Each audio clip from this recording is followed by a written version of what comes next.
Assalamualaikum warahmatullahi wabarakatuh. Saya Risa Nataliani dengan NIM 856630265. Saat ini saya akan melakukan praktikum IKPA, yaitu uji makanan.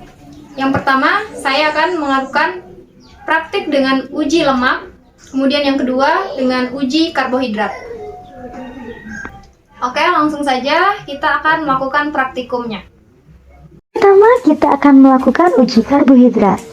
Alat dan bahan yang kita butuhkan yaitu ada betadin, kemudian 1 sendok tepung terigu, 1 iris tahu putih, 1 sendok margarin, 1 iris kentang, 1 buah biskuit, dan 1 potong putih telur rebus, kemudian 1 sendok gula pasir, 1 potong apel, nasi secukupnya, serta 1 iris pisang. Setiap bahan makanan akan kita tetesi dengan betadin sebanyak 2-3 tetes saja. Kemudian kita akan memperhatikan bahan makanan yang diuji apakah menunjukkan adanya perubahan warna, yaitu dari warna aslinya menjadi biru tua atau biru keunguan atau biru kehitaman. Ini dia hasilnya. Yang pertama, nasi menunjukkan perubahan warna menjadi biru kehitaman. Gula pasir warnanya tetap atau tidak berubah. Kemudian apel juga warnanya tidak berubah. Sedangkan pisang warnanya menjadi ungu kebiruan. Kemudian biskuit menjadi biru kehitaman. Sedangkan kentang menjadi biru tua. Putih telur warnanya tetap atau tidak berubah. Kemudian tahu putih juga tidak menunjukkan perubahan warna, sedangkan tepung terigu menjadi warna biru kehitaman, dan yang terakhir margarin tidak menunjukkan perubahan warna.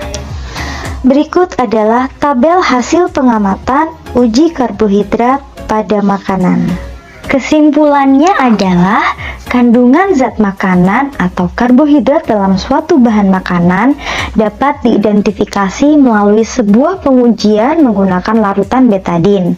Hasil pengujian akan menunjukkan perubahan warna pada bahan makanan yang telah ditetesi betadin menjadi biru tua, biru keunguan, hingga biru kehitaman. Semakin pekat warna birunya, semakin tinggi kandungan karbohidrat pada makanan tersebut. Berdasarkan pengamatan di atas, kandungan karbohidrat terdapat dalam pisang, nasi, biskuit, tepung terigu, dan kentang. Selanjutnya, praktikum yang kedua yaitu uji lemak pada bahan makanan. Alat dan bahan yang kita butuhkan dalam praktikum ini, yang pertama 2 buah piring, kemudian pipet sebanyak 5 buah, kertas coklat sampul buku ukuran 10x10 cm sebanyak 12 lembar, lampu senter 1 buah, kemiri 3-4 butir, margarin yang sudah dicairkan, wortel 1 buah, seledri 1 tangkai, biji jagung kering sekitar 1 genggam, singkong kering 1 iris, kacang tanah yang sudah dikupas kering, pepaya 1 potong kecil, santan 1-3 sendok teh, minyak goreng 5 ml, susu 1-3 sendok teh, dan air 5 ml. Kemudian kita ambil pipet, isap air dengan pipet dan teteskan di salah satu kertas coklat yang sudah kita beri nama dengan air.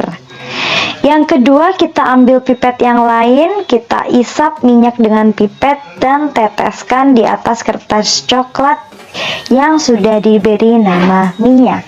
Setelah membiarkannya selama 10 menit, kita akan memeriksa keduanya dengan menghadap cahaya. Ternyata kertas yang ditetesi minyak, dia akan meninggalkan bekas minyak. Sedangkan kertas yang ditetesi air tidak akan meninggalkan noda bekas sama sekali. Kedua kertas tersebutlah yang akan dijadikan sebagai pembanding dalam pengujian bahan makanan mana yang mengandung minyak atau tidak. Selanjutnya kita akan menguji bahan makanan tadi.